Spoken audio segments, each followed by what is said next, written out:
My name is Miss Sophia the Diva, and my friends have been asking me for some time to do video reviews, so I'm finally going to attempt to do one, and I hope you guys enjoy it. Feel free to give me feedback. First of all, this day could not go by without me paying homage to one of my favorite fashion designers, Vince Camuto. Rest in peace. If you guys didn't know, he passed away today from prostate cancer. Fabulous shoes from Nine West to his own line, Vince Camuto. But today I want to talk about Empire. It's getting ready to come on tomorrow night, as a matter of fact. So we continue to find out more about Cookie Lions. Now, if you haven't seen, we're on episode 3 going into episode 4.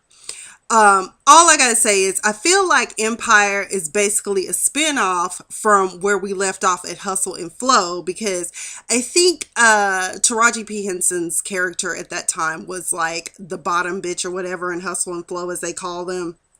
And so, at that time, Terrence Howard's character was trying to be an up-and-coming rap artist. So basically now he's got that and she's done time for him. So to me, it seems like it's just a takeoff from Hustle and Flow. But let me tell you this much. When she got out of prison, if y'all saw her, all I could think about was Lil' Kim's first album and the very first song, You Got It Going On. What? Hardcore. I was like, all right, she gonna be about it. Okay. She is going to be a bad diva. Okay. So anyways, in this episode, in episode 3, we see that Hakeem is smitten with this little girl. I forgot what her name is, but anyway, the new little girl they got on there that is a singer. I think they just Rihanna and Chris Brown reincarnated, myself personally, but that's just my theory. Some other chick is on there doing a video shoot with her, and her manager slash cousin shows up and like tells Lucius he needs to talk to him. And I'm like, you might not want to do that, because I think Lucius, even though he got ALS, by the way, which I think is really tragic, because how is this storyline supposed to go on? Because ALS kills people.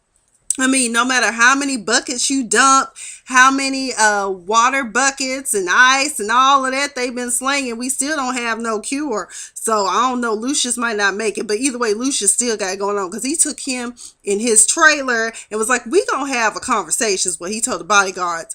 All you heard was him whooping that behind, and all I could think was whoop that trick came to mind. I said he's having flashbacks from Hustle and Flow. Don't mess with the lion, okay? So then after that, what else happened? So he comes out the trailer, he tells his men, and I was laughing because he was like, Mel had an accident. I think y'all need to go clean it up. Oops, somebody got their behind whipped, okay? So, apparently Andre, the oldest son, who, as we learn later on, is actually bipolar. And if he's not on his meds, he goes off on these tangents. But Lucius uses that apparently because I'm going to just fast forward, because I was in shock. Andre went to go see the deputy mayor to find out who had been investigating Lucius and if they had found any. But while he getting information, he also dipping. He was like, "Ooh, Deputy Alvarez, I need some information." He just hiked your little skirt up and got him some. And then later on, his wife approaches him in the bathroom and was like, "Well, what did you do to get the information?" And so then next thing I know, they make it out. She's like, "Call me Deputy Alvarez too." What kind of freak show is this they got going on Empire? I'm telling you though, I'm totally here for it. Cookie, we find out that Anika, his wife or girlfriend, I don't know, are they married? I don't know. Y'all tell me. I don't know. That she had hired her PI to follow Cookie.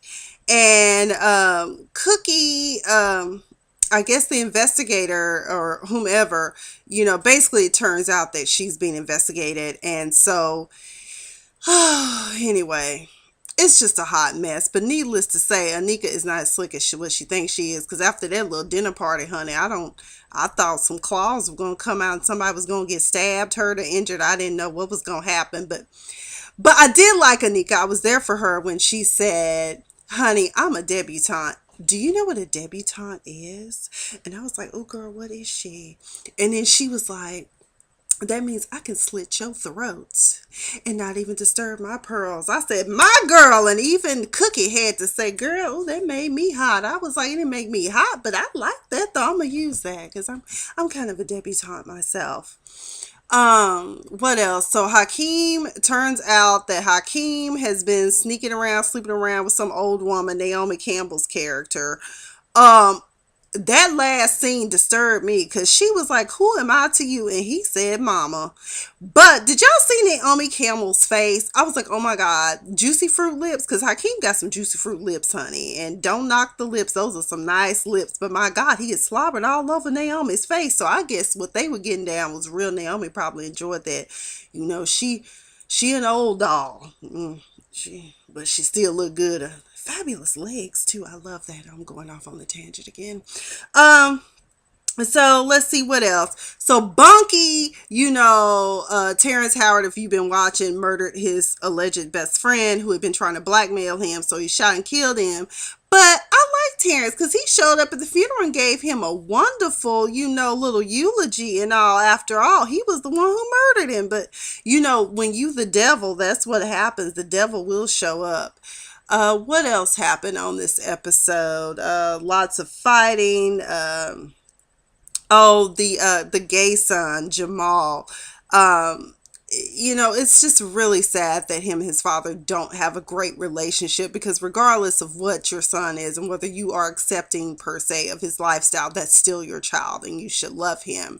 But I like the fact that Jamal manned up and told his dad that he was a man and that he didn't need him, and him and his little man done packed up and left the loft. Now, let's not get crazy, Jamal. All you got is a keyboard and some clothes. Okay, you got talent, but you're not quite there yet. You might want to stay, and I don't know if little Pedro gonna stay around now, because he like, we just gonna leave. Let's see how faithful your man is when you don't have a place to live. That's when we'll know for sure what's going on. Um, I'm trying to think what else. Lucius at the funeral, that really disturbed me because he was just crying and carrying on. And I'm just like, you killed him, so why are you crying? But dude was wrong for trying to blackmail his best friend. Gabby, did we see her this episode? I do want to talk about Gabby. I love her. She is an awesome actress. But whomever is doing wardrobe and hair from her, y'all need to stop. She a big girl, but you can dress her a little bit better than that. I'm not there for the Storm meets. I don't know what we going for. Wonder Woman. I don't know what, but no, it's just dead wrong. Y'all wrong for doing my girl like that. Um, the FBI lady, I like her. I love how she pretended to be a parole officer instead of an FBI investigator. I thought that was really slick. Her and Cookie played that to a T. Gladys Knight song at the funeral was lots of cameos, and now we find out that Cuba Gooding Jr., aka Puma, is going to be in here. Show me the money. So he gives Cookie this song to give to his son, which, here's the thing with me. Why didn't you tell Cookie you had sold the song to Lucius? I mean, really. We all had to find out at this dinner party that turned into a dinner party from hell. I don't know. That was just wrong. I mean, there are copyright issues at hand. But his son did a great job with that. So I'm here for it. I don't know. I'm probably all over the board. Like I said, this is my first review. But I do really love Empire. Again, I think it's a lot of things going on in there. I wish I could remember the scriptures that Lucius quoted because, there's a lot of biblical things going on in this show as well. Particularly the fact that his club is called Leviticus. What went on in the Bible in Leviticus? Let's see, Sodom and Gomorrah. And then he quoted some scriptures which were like that of the devil, that referenced the devil. So who knows? But anyways, I'm here for it. Let me know how you enjoy my first review. They will get better. I've never really wanted to do this because I tend to commentate on Facebook, but feel free to follow me on Twitter at Afia the Diva. You can follow me on Instagram at Miss Afia the Diva. And of course, you're watching me on my YouTube channel. Thanks. I'm out.